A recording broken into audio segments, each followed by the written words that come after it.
पुण्यात्मा,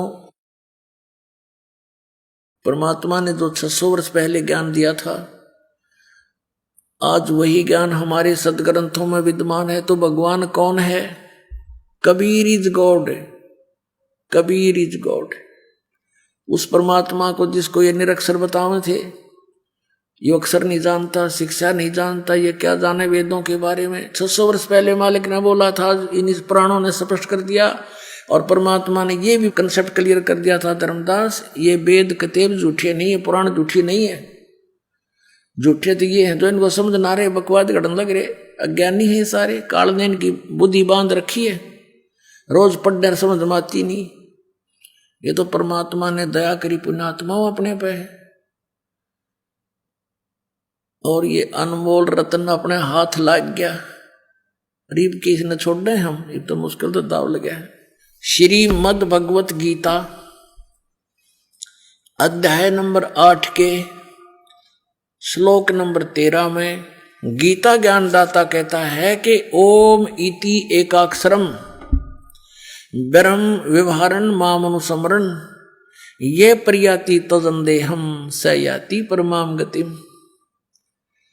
गीता ज्ञानदाता श्री कृष्ण जी में प्रवेश करके ये काल बोल रहा है कि मुझ ब्रह्म का, ये ब्रह्म बोल रहा है, मुझ ब्रह्म का ओम इति एकाक्षरम, ये केवल यह एक ओम अक्षर है।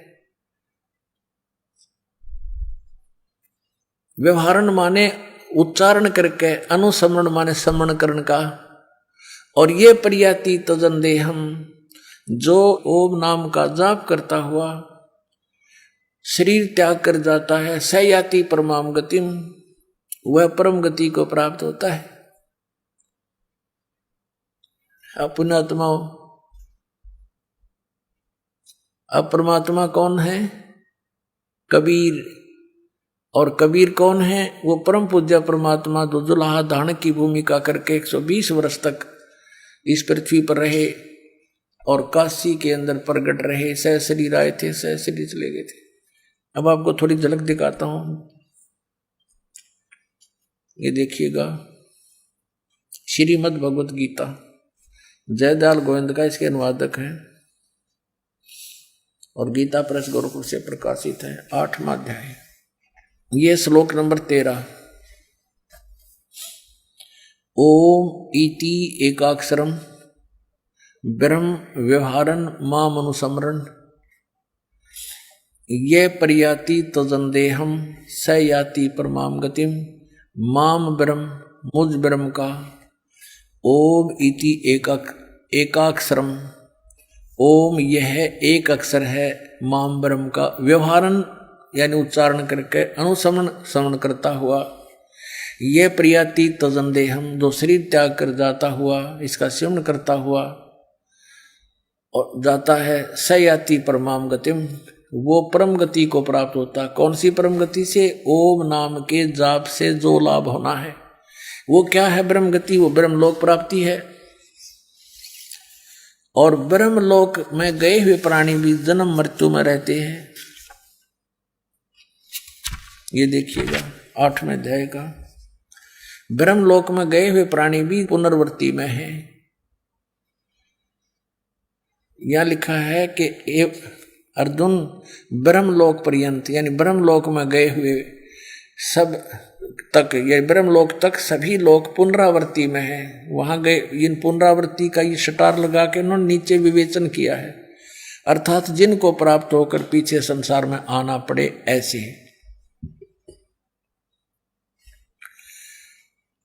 हे अर्जुन, ब्रह्मलोक पर्यंत सब लोग पुनरावृत्ति में है, परंतु कौनते मुझको प्राप्त होकर पुनर्जन्म नहीं होता। ये अनुवाद गलत कर दिया इन्होंने, क्योंकि उनकी बुद्धि कमजोर थी। इसका अर्थ है कि अर्जुन,